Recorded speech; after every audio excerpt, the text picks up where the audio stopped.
শুভ সকাল, good morning সবাইকে। সকাল সকাল টিফিনে কি খাবো ভাবছিলাম। ভাবতে ভাবতে দেখো কি সুন্দর না দেখতে হয়েছে। ভাবতে ভাবতে এইটা একটা বানিয়ে নিলাম।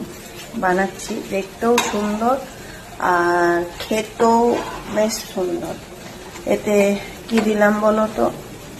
এতে জাস্ট দিলাম এরকম ব্যাটারটা, একটু আটা, একটু কালো জিরে, একটু নুন, একটু তেল, সাদা তেল, একটু ধনে পাতা কুচি। ছেলে যেহেতু ঝাল খায় না তাই লঙ্কা দিলাম না, তোমরা চাইলে একটু লঙ্কা দিতে পারো। তারপরে এই সুন্দর গোলা পিঠাটা বানিয়ে নিতে পারো। দেখেছো কি সুন্দর দেখতে হয়েছে। এবার তার সাথে দুটো ডিম অ্যাড করেছি।